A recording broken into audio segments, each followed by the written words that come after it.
Hi, and welcome to Conductor, where we are two sisters on a mission to amplify female voices on the podium.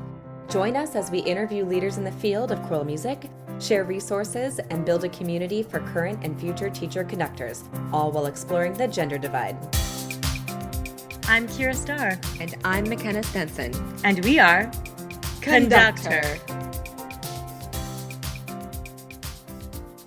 Welcome, everybody, to Conductor. We are so excited to have Dr. Deanna Joseph on with us today. Thank you so much for being here, Dr. Joseph. Thank you so much for having me. We're excited to talk to Dr. Joseph. And before we dive into our questions, we do just want to share a little bit about her professional background.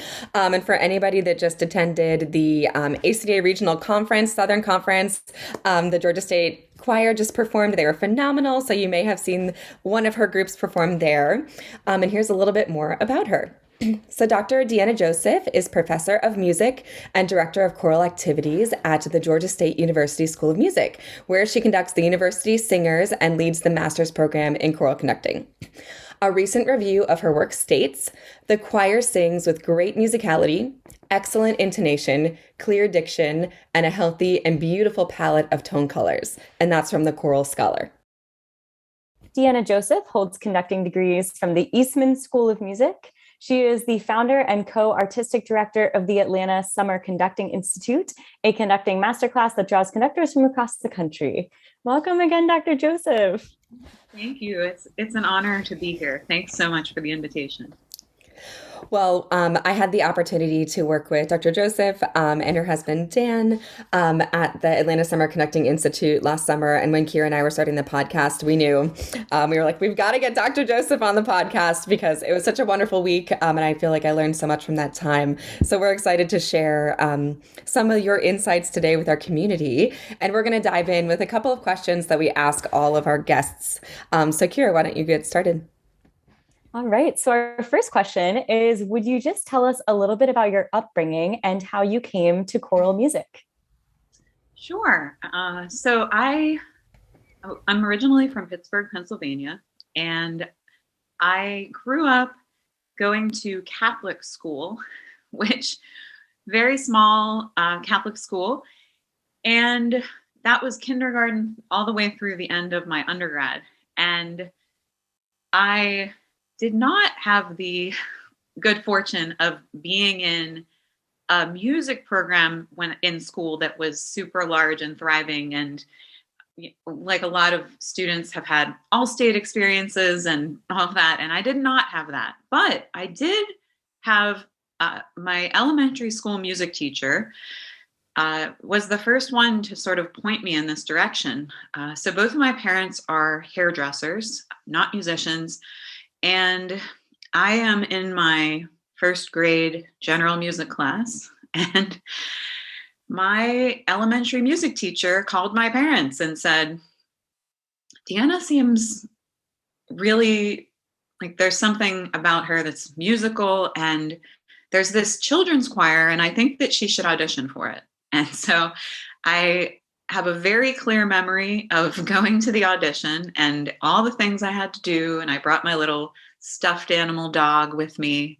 And I went and I got into that children's choir. And that really was pivotal in my life because that children's choir was directed by a wonderful female conductor, Christine Jordanoff.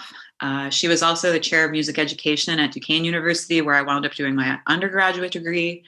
She was Kodály trained, and so I learned the whole Kodály method and the Kerwin hand signs and all of those musical skills. And I also had an opportunity to sing with lots of professional organizations in Pittsburgh, like the Pittsburgh Opera, the Pittsburgh Ballet.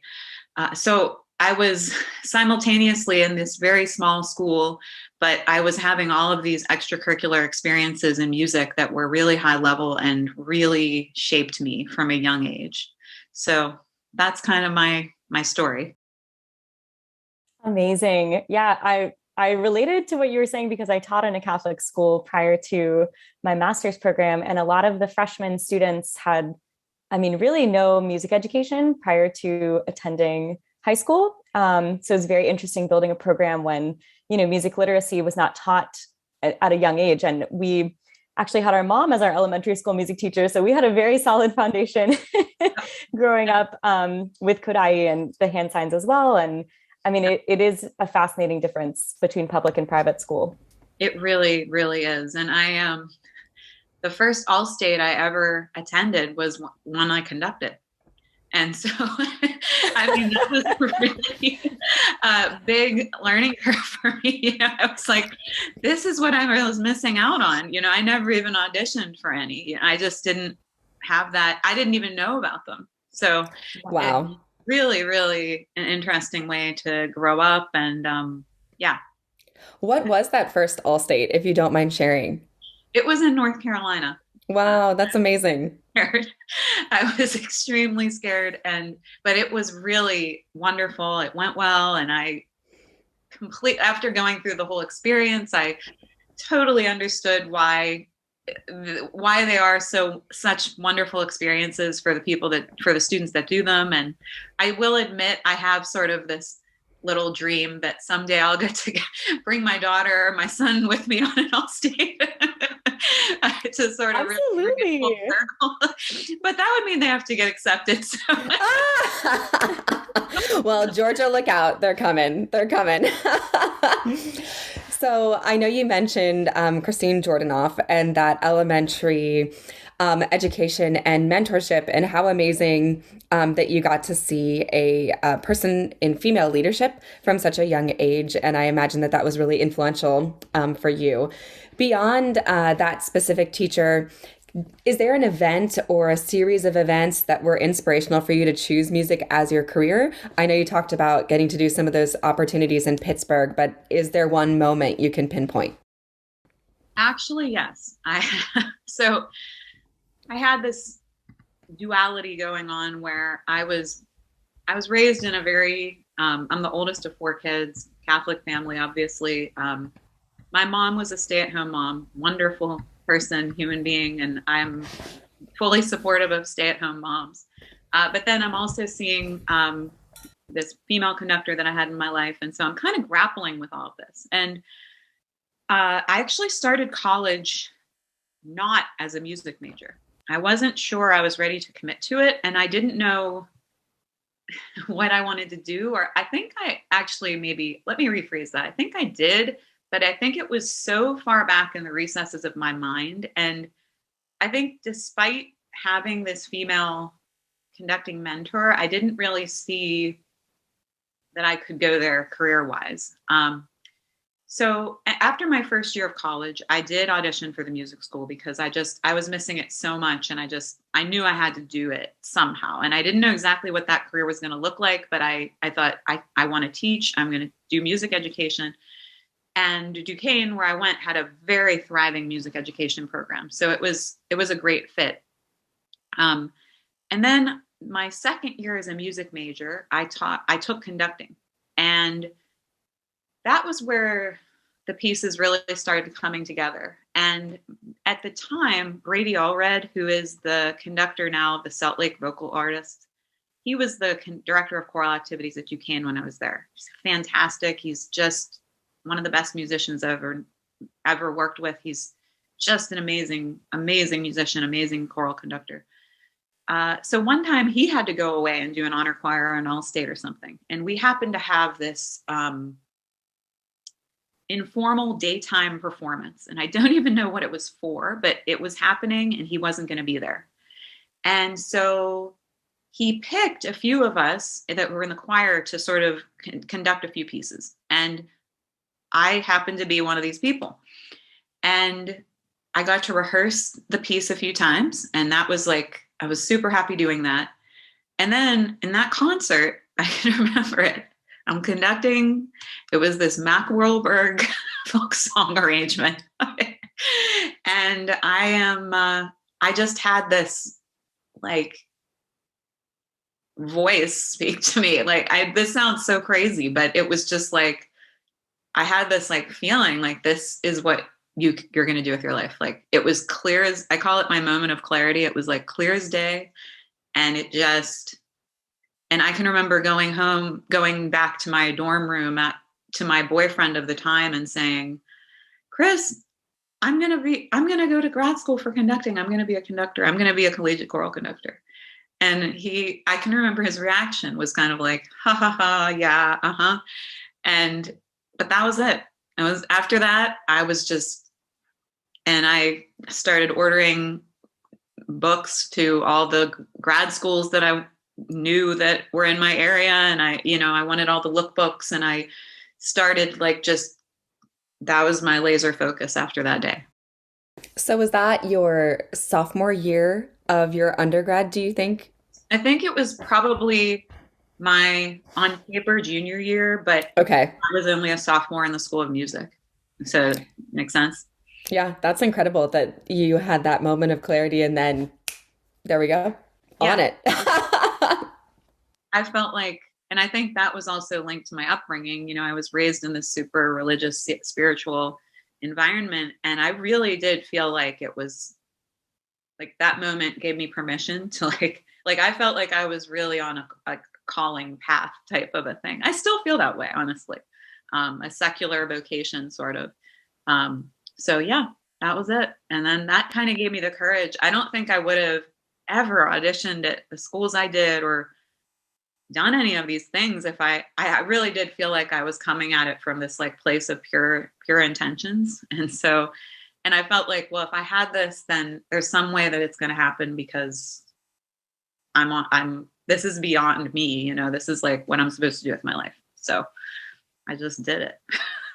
Wow. That's incredible. I mean, yeah, that's amazing. I'm so glad that happened to you and that your professor was gone for that moment and gave you all permission and an opportunity to step up. That's been kind of a theme that we've seen for several of the people we've interviewed, where it just took one person to say, hey, yeah, you're on. And then that's how they discovered that this was what they were meant to do. So how powerful.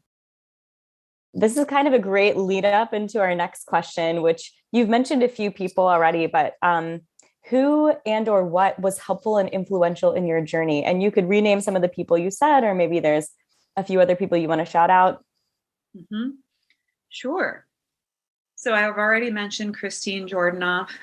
In high school, I was in a select high school choral chamber choir that is conducted by Bob Page. He used to be the director of choral activities at Carnegie Mellon, and he was also the conductor of the Mendelssohn Choir of Pittsburgh, which is the symphony choir that sings with the Pittsburgh Symphony. Hilarious, really talented, and I learned a lot from him. I've already mentioned Brady Allred. And then my conducting teacher from my master's and my doctorate, Bill Weiner, is just kind of like my second father. He's just so wonderful in every way, so smart, knows more choral literature than any person I know. I mean, I really do think I couldn't mention a piece that he doesn't know. Really guided me through all my doctoral research and just wonderful. And then certainly I would have to mention my husband, because even though we don't talk about choral music a lot, we do have that ability to bat things off of each other. And he is brilliant and just such a supporter of my work and has impacted my work a lot. So I feel like you're reading our minds because we've got some questions for you. And I shared this with you last summer when I was in Atlanta, but I also am married to a musician. And a lot of my mentors that I have had through my career have actually also been married to musicians. And I thought for a long time growing up that it was uncommon. And as I'm going through the field, I actually think there's something about musical minds that sometimes just end up together, and that it's a very unique connection. So can you share a little bit of what it is like to be married to another musician, and what are some challenges that came along with that, and what are some of the things that have been really positive about that? Sure. So yes, it's funny, when I was an undergrad and I was in the music school, one of my good friends was an organist, and I said to him all the time, Andrew, no matter what, I'm not marrying a conductor or an organist. And of course, my husband is both. So it's I mean, the first date we went on, I told Dan, I was like, this is never going to work and we shouldn't be doing it. Oh my gosh. He always, he's still like, roused me about that, because I guess it wasn't the greatest way to start a first date, but true in some ways, right?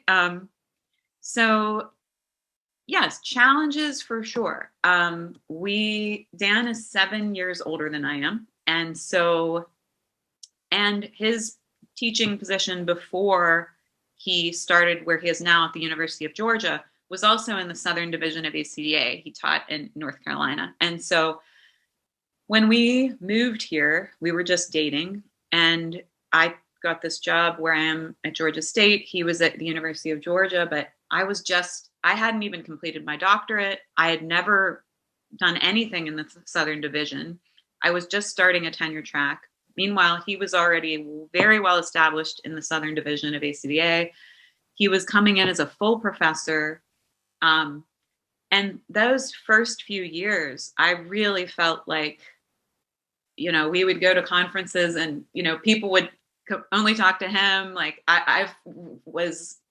we were applying for the same conferences against each other. I mean, and I'm feeling this pressure of the tenure track and building the program and establishing my name. And I mean, it was very challenging. But we have, I guess for both of us, we got married a little later in life. And in both of our cases, we could have married other people, but for some reason we didn't. And so I think that the reason we went on that first date and kept dating was because we knew that we probably could work this out somehow.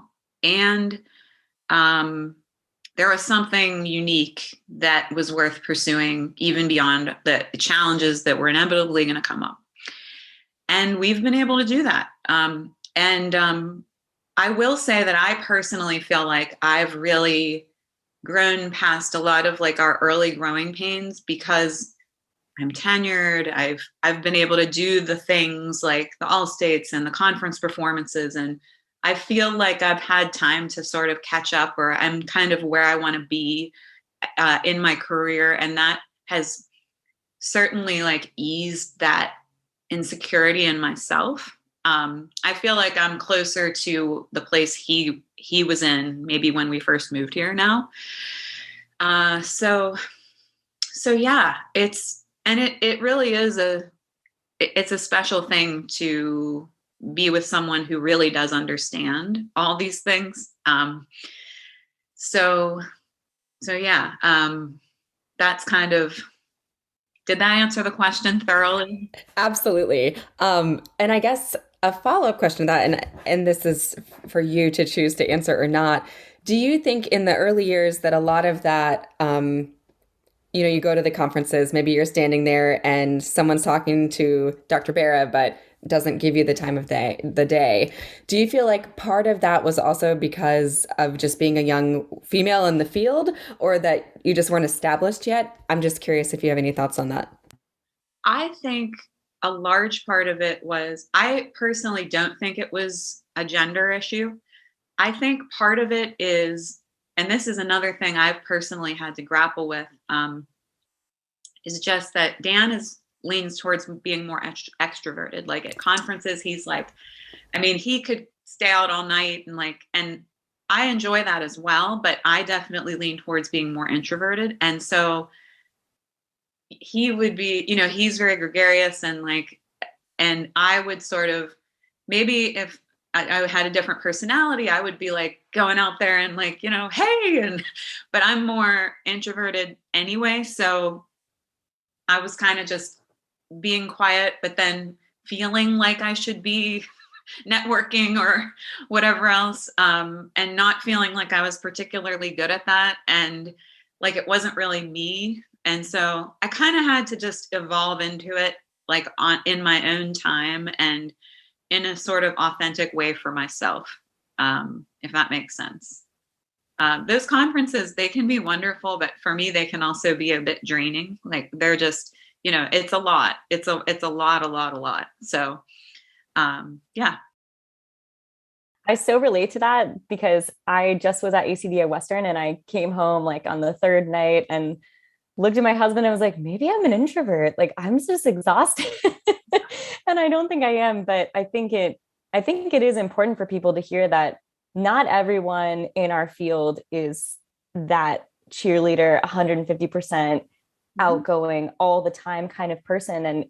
And that's okay. Like that's what makes this field exciting and unique. And that's what makes us all, bring different perspective to the table. So I love hearing that. And you have certainly risen to where you deserve to be, Dr. Joseph. And I hope everyone is talking to you at the conferences now. Or leaving you alone when you want your introvert time. Either of those things. Yeah, no, it's definitely, I feel like I've totally hit my stride, and, I just don't feel like I'm having to sort of, do that huge climb anymore, and that's a really nice feeling. So for people that are still working on that phase of life, know that you'll get there. Because I don't think I knew that. I was really nervous about that. So you mentioned too about just your authentic journey towards that goal or towards your own stepping into yourself. And I think that's something for our listeners to know too, acknowledging who you are and leaning into who you are. Eventually it is going to come to fruition, which was really powerful for me to hear you say that. Totally. You need to be authentically who you are, and it will it will all come together. Yes, for sure. So our next question, Dr. Joseph, starts with a statement, which is you are currently the director of choral activities at Georgia State University, and one of the only women who is a DCA in our country. So that is amazing. And you have grown the conducting faculty and graduate program during your tenure there in amazing ways. Would you talk a little bit about what it was like interviewing for collegiate positions? And then as a follow-up, what has it been like being a young female professor in this role? Yeah, sure. So yes, interviewing is always exciting and stressful and wonderful. So my husband and my then boyfriend, now husband, and I were dating at the time. I was doing my doctorate, and we were trying to find jobs close to each other. And so I was just applying for everything because that's where I was in my life. And he was applying for jobs that were close to various jobs that I was applying for. And we applied for a lot of the same jobs as well. And so we were both finalists for 3 pairs of jobs. There was a pair in Kansas City area, there was a pair in Boston area, and then the Georgia. And then I had other job offers too. So first of all, I will tell you that I was in a position where I turned down a job offer without another offer. And I did it because it did not feel like the right job for me. And so I rolled the dice there. And I just say that because I know that's a stressful situation to be in. And I have current students that have been in that situation just this week. And so I just want to put it out there that it's not always the right decision, but sometimes it's something that you kind of have to do and go on your gut. So that was scary, but it wound up being the best decision. So I got the Kansas job. He didn't. He got the Boston job. I didn't. And then I got Georgia State, and I accepted it. And it wasn't until 4.5 months later that he got the offer from UGA. So oh my gosh, wow, that we were going to be there together. And I was at a point where I said, well, okay, Atlanta's a big city. Like, we'll make it work. Like, I can't turn down more jobs. And so that was really, I remember he found out about UGA like the day before I went to take my written doctoral comps. And I was just in this heightened, like, oh my gosh, like studying like 24 hours a day, like, and I was like, okay, Dan's coming to UGA now. And like, okay, I'm going to go back to studying. Like, I didn't even know my name at that point. I mean, it was so crazy.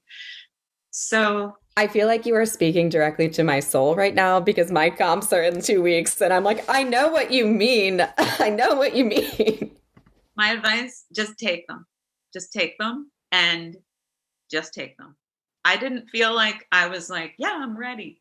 But I was like, I need to take them. And then if you don't pass, then you retake them. But like, just take them. So anyway, interviewing specifically, I had at Georgia State. So it had been in a lot of turnover. Like there had been several conductors. There was a conductor there for quite a while. And then there was a 5-year period of a couple different conductors, interims and things like that. And so I can remember in the interview, like hearing them and thinking, they can't sing 2 chords in tune, back to back. But yet something about what happened, like we wound up having this really like captivating rehearsal. And I remember that at the end of the rehearsal, the students all stood up and applauded and they cheered.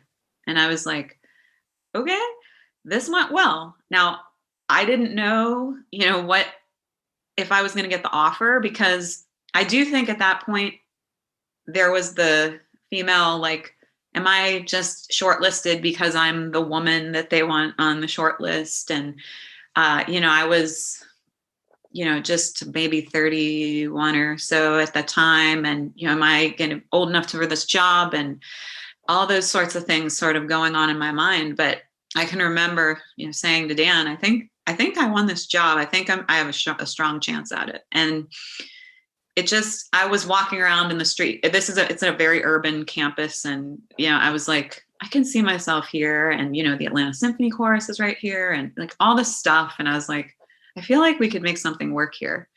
And so here we are. And so, yeah, does that kind of answer the question well? Absolutely. I think that's incredibly encouraging, particularly for McKenna right now. So just and so many others, that are in similar spots. I think that it is for all of us, whether it's in a position where you're still teaching in K through 12 education or you're finishing degree and thinking about the next phase, the unknown is really scary. And I think what's been really powerful from the podcast experience that I hope others gain is every single person's journey has looked so different. And I think a lot of times we think when we're younger, there's one prescribed path for everyone. And it's going to look like you do this and this and this, and then your Lego blocks create a house or whatever.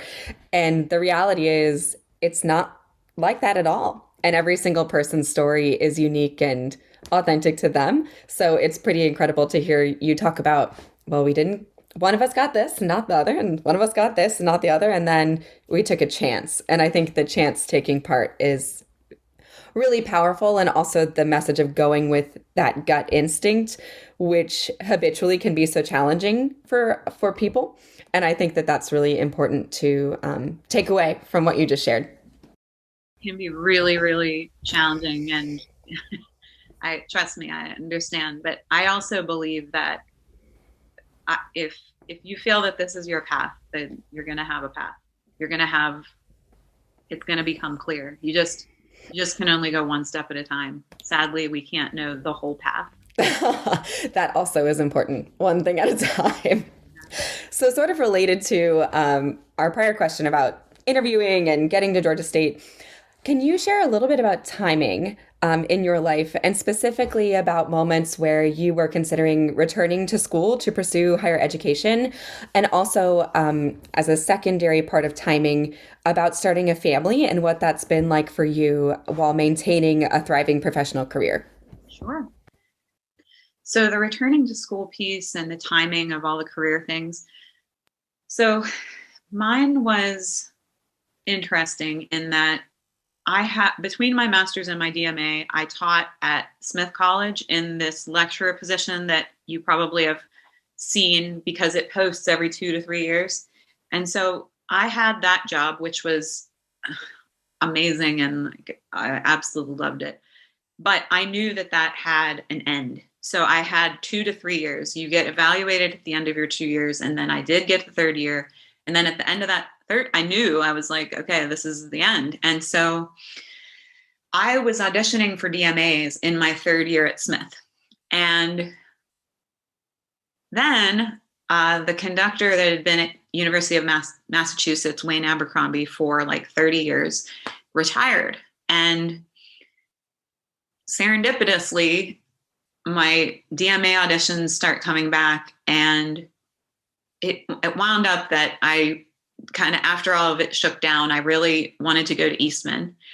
And so we were able to negotiate it that UMass wanted me to stay. So I said, okay, can I defer a year at Eastman, and can I do the UMass job for a year? And so that was kind of the deal. And even at the UMass job, the director of the School of Music, he said, listen, we would keep you here we'd love to keep you here, but it's like, I'm telling you, you should go get your doctorate, because we can't pay you what you need to be making.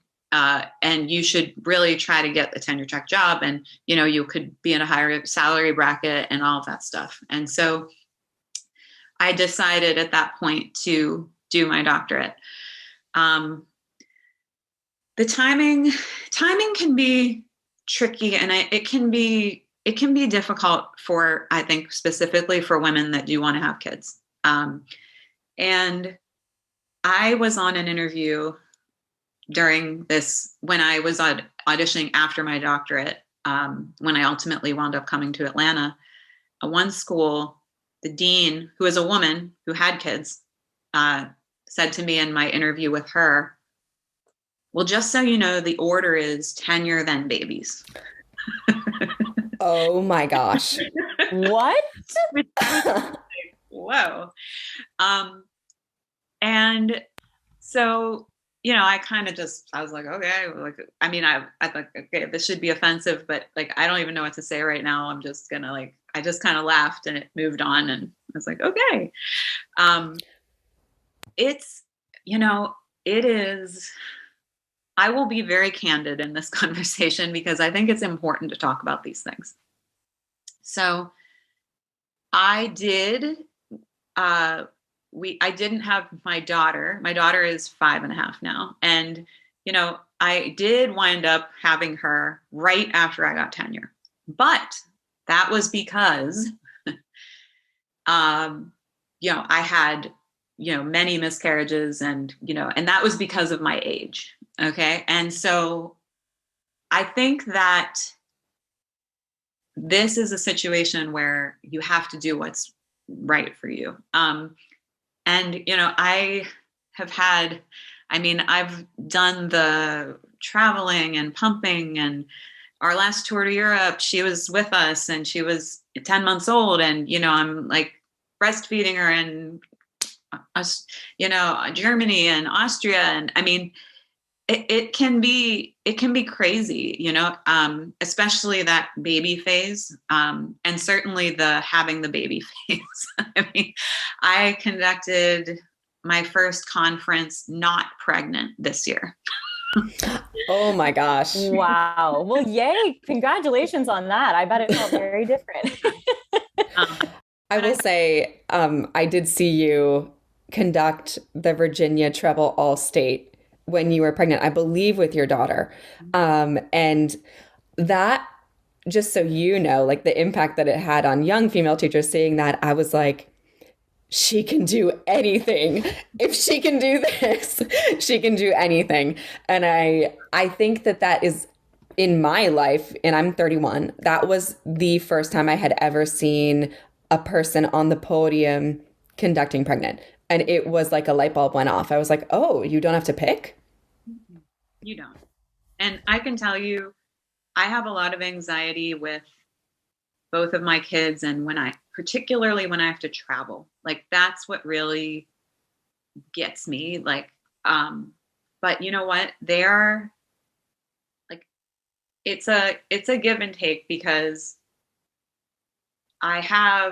I'm fortunate in that, okay, so I do have to travel sometimes in certain seasons, particularly. But I also have a teaching schedule where I don't have to teach 5 days a week. And there's this, I also have been able to rework my schedule so I drop my daughter off and pick her up every day from kindergarten. And, just different things. That there's this flexibility, but there's also sometimes the traveling, which can be trickier. But I've been able to, like, now that my daughter's in kindergarten, if I have a trip where I'm coming up, I talk to her about it like the weeks leading up. And I'm like, I'm going here and this is how long I'm going to be. And we're going to FaceTime and we're going to do this. And like, she responds so well when she knows what's happening and we've talked about it and there's that preparation period. So it's totally doable. And as far as the person who gave me the, it's tenure, then it's babies advice. I mean, that's just one way to do it, and I think that, I don't know,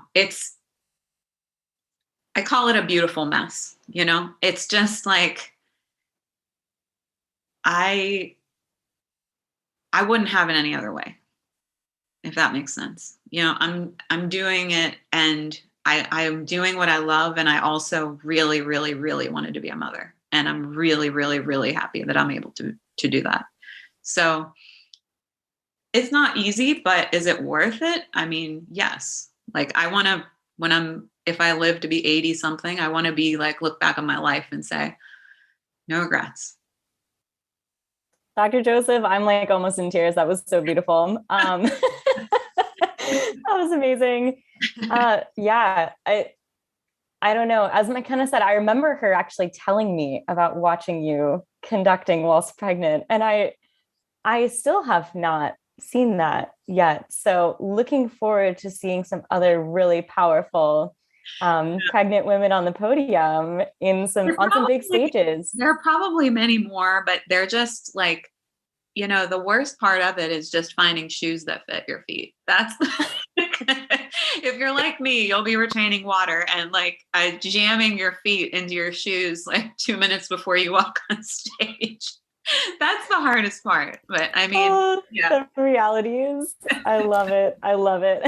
I feel like the beautiful mess slogan is just, regardless of what career you're in and the timing of getting pregnant and going through that. And like you said, the phase where you physically can't be apart from your children for a period of time. I just want to say how appreciative I am for you really sharing your truth. And I know that I know so many women who have had miscarriages and are going through that process, and people are asking them, well, when are you going to have babies?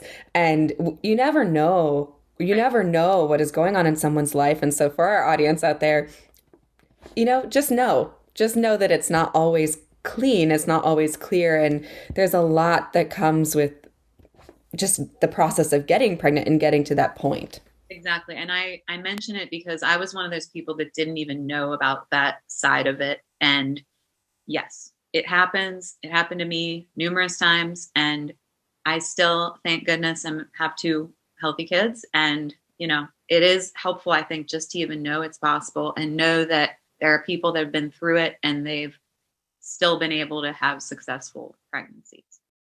I also want to say a little bit about the SCORE study piece in the cracks. So I'm a big believer of the 10,000 hours philosophy, which is basically, you do your 10,000 hours and then you're a master of something. And I think that, yes, of course, I have fewer minutes now than I used to, but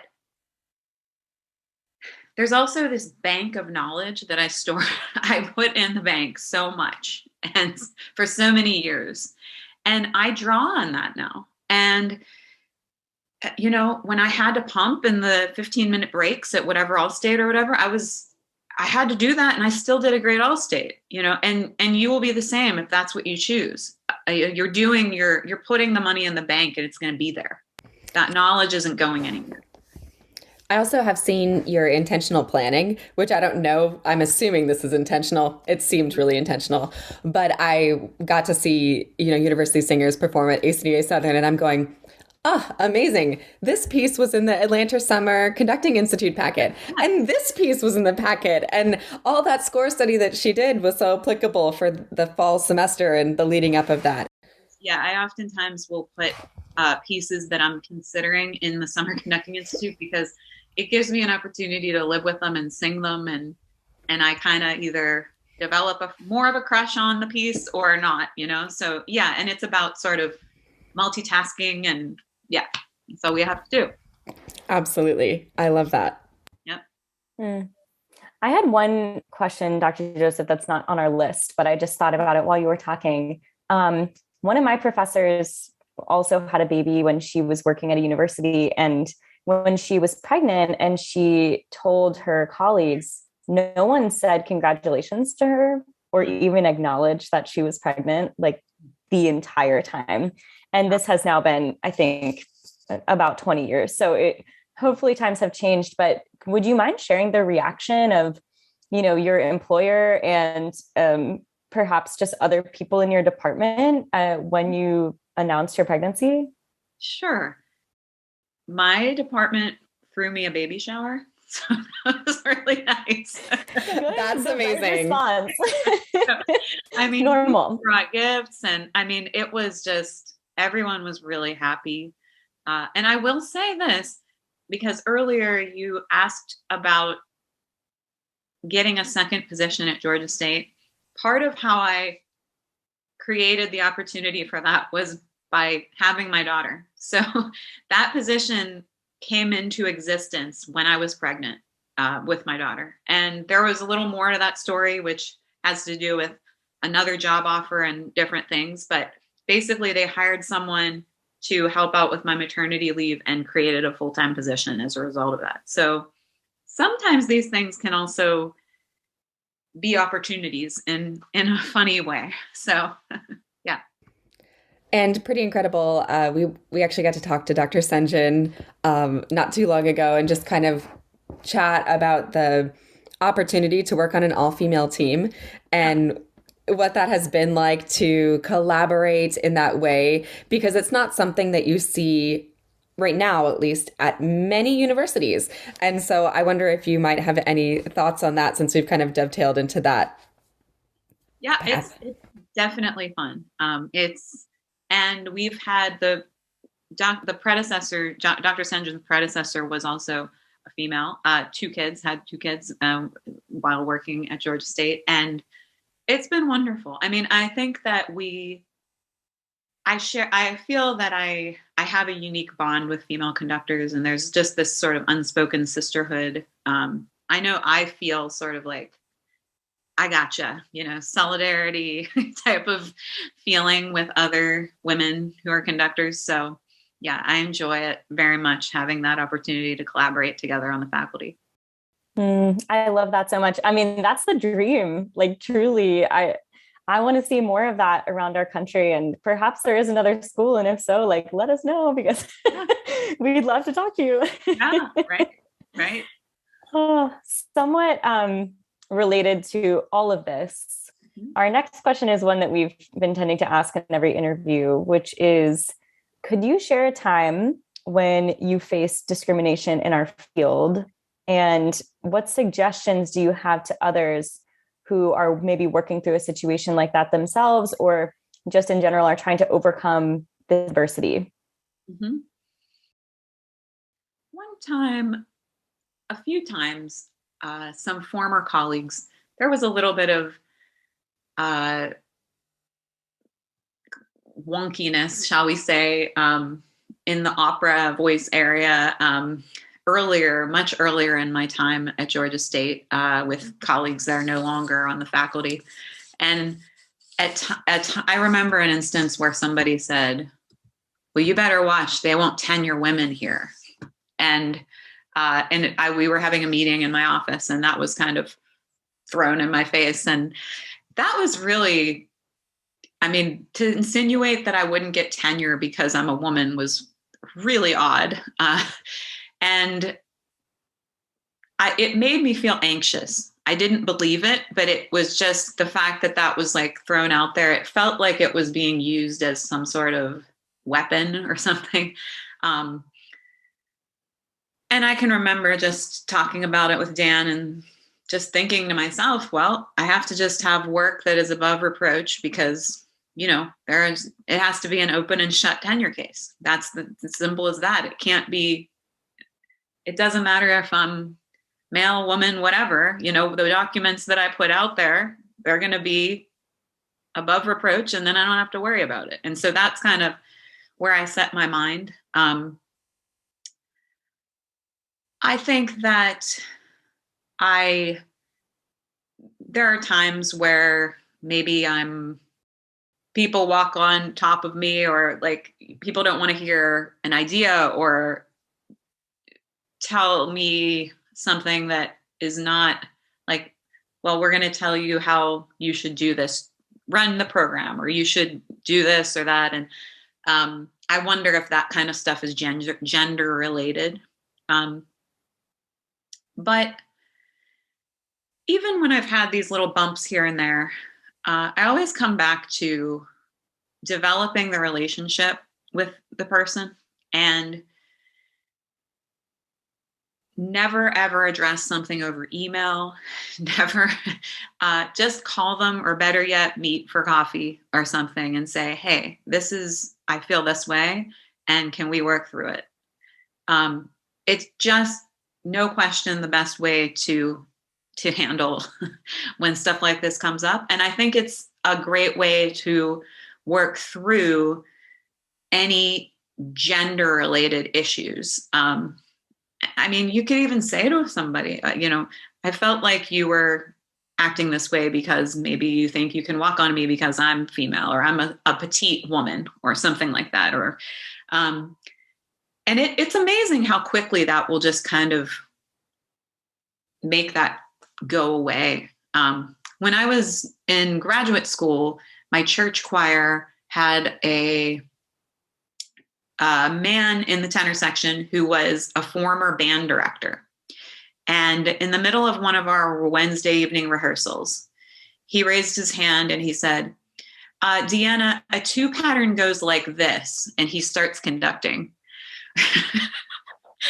And it was like a really like, what is happening here, And so I actually just stopped the rehearsal and I was like, Dave, can we just talk outside for a minute? And I just I was not mad. I was not mean, but I said, that wasn't great. That made me feel horrible. And why would you say that, in front of the whole choir? And, that I'm the choir director here and I'm in school for conducting. I know how 2 pattern goes. And he never, ever bothered me again. It was just done. So. Did you feel like it took time for you to get to the place where you felt comfortable having that conversation? Or has that something that's just been sort of a part of you and just how you approach problem solving? I think I tend to be, even though I'm shy, introverted, I have a side to me that is kind of direct. But I tend to like to, when problems come up, address them as soon as possible. And it was just, honestly, I had no idea that was going to happen. And I can remember very quickly, doing the calculation, what am I going to do? And that was the choice I made, and it wound up being okay. It was just so weird. And then we both walked back in and I did the rest of the rehearsal, and that was it. It was really, and then several of the people in the choir came up to me afterwards and they were like, oh, we're so sorry that happened. And, they did all of that, but I felt good that I didn't have to ruminate about it. I didn't have to oh, how am I going to deal with this? And now I have to set up a time to talk to him. And I just kind of did it. And then I didn't have to I just addressed it and it was done. Simple. That's great. Yeah. I mean, sometimes you just don't you have to handle it in the moment because it's emergent. Yeah. I mean, it was kind of I either have to ignore that happened or it just felt like I had to address it. It was just so weird. Yeah. Oh, haven't we all had one of those people in our lives? Beautifully, beautifully said. All right. So we have one more kind of formal question before we get to our fast five at the end. Okay. And that is, if you had just one piece of advice to give to other females pursuing a career in choral conducting specifically, or in the arts in general, what would it be? Believe in yourself. You can do it. Yeah, it's a wonderful way to spend your life. So you can do it. That was great. I wish everybody could be on the Zoom call, because she just looked right into the screen and was like, "You can do it." And I was like, "Okay, I can do it." Like, she was right. I can do it. We can do it, friends.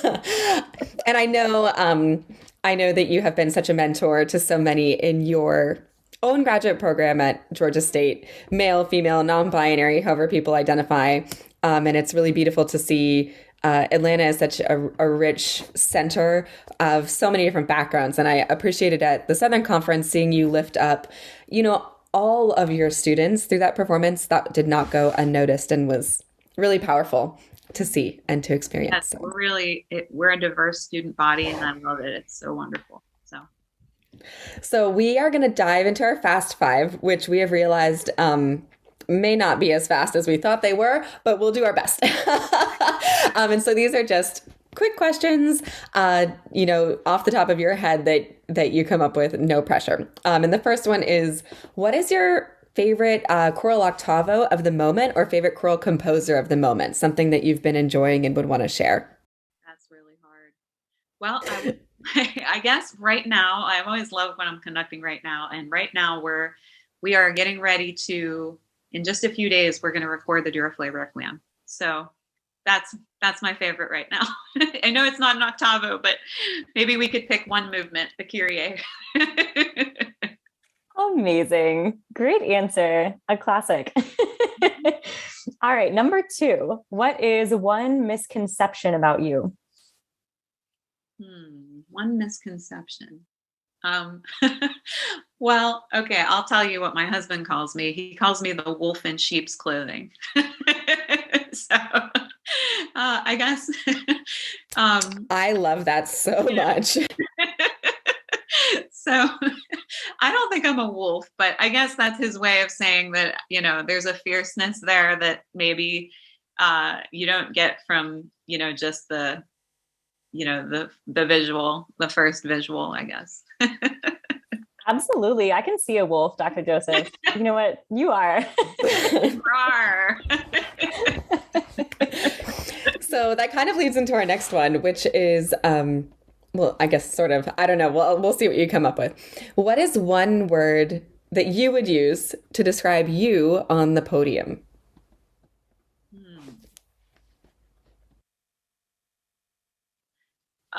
The first word that popped into my head was calm, which is... That's such a good one. Yeah, it's hilarious because I actually do trend towards anxiety a lot. But there is, for some reason, like when I'm, conducting in a concert or I'm in the moment, like I'm able to just be in the moment, which is really, yeah. And if that doesn't happen or something falls apart, like I'm just able to I don't freak out. And that's very different than a lot of my, like when I'm up at 3 a.m. ruminating about something, for example. So, yeah. I so relate to that. I feel like the moments leading up to being on the podium are the most stressful and the most filled with anxiety. And then once I'm up there, I'm like, I've got this. Yep. That's just how plant my feet. Yep. That's how Here we go. Yep. Oh, that's great. All right. What is a favorite choral memory? Ooh. I remember one of my first concerts when I was probably 7 years old, and it was with orchestra, and I remember being at the dress rehearsal and looking up at the harp and thinking how beautiful it looked. And I was, just so small. And I remember hearing that orchestra and just giggling uncontrollably because I was so just like, this is the most joyful, like I couldn't contain my happiness. Like, and so it's kind of, that's one of my favorite memories of like first time I heard an orchestra. Pretty cool. I had a moment like that at our church not too long ago where when our organist asked if I could come pull a stop for him, and it was the stop that makes like chime sounds and like sounds like fairies, I guess. And I hadn't heard it before I pulled the stop, and I started laughing uncontrollably, and he thought I was losing it. But I totally just connected with that moment of it's just joy and like the reality of, oh my gosh, like this is a real thing that people get to do. Yep. How cool. Our last of the Fast Five, if you can come up with one, is one choral blooper. So a time where something maybe did not go as expected. Sure. So this is a funny one. The first time I conducted Fare Requiem, baritone soloist, it was with my church choir. Baritone soloist steps forward, sings the first solo, walks off the side of the sanctuary, vomits, comes back on, sings the next solo, off again, vomits. So that was a really special performance. And I have another one. This church, it was a Unitarian church, very progressive, of course, and I love the people there. We did a Chichester Psalms, and they decided that instead of clapping, they didn't feel like clapping was good for the service. And so they decided to snap instead of applause. So we finished the piece and everybody in the congregation's like going like this, which was absolutely hilarious. So Coffee House, Chichester Psalms. It was so funny. So yeah, those two stand out to me. Those are really good. I hope that the bass the baritone was puking in some sort of receptacle and not just on the floor. He found a trash can. Yes. And thankfully I did not get this stomach virus, which hate vomiting. So I was glad about that. But it was certainly, every time I do that piece, I think of that. So that is a dedication from that person though, you know? Yeah, I agree with that. He was really committed. I don't know if it was the right choice or not, but it was a dedicated choice. Yes. It was a dedicated choice. Well, this has been just an absolute pleasure to get to spend this hour with you, Dr. Joseph. And thank you so much for sharing your wisdom with us and with our community. And it's just wonderful to get to know you more and for others to get to see the wolf in sheep's clothing on the podcast. Thank you both so much. This is such a gift to the profession, and I'm just so grateful that you invited me to be a part of it. So thanks so much. Thank you. Of course, you were on our list. So we are so happy this came to fruition. And as a last note, if you haven't seen our social media, please check us out. We are at conduct.her.pod on Instagram and conduct.her on Facebook. Thanks for listening. Thanks so much for listening. This has been Conductor.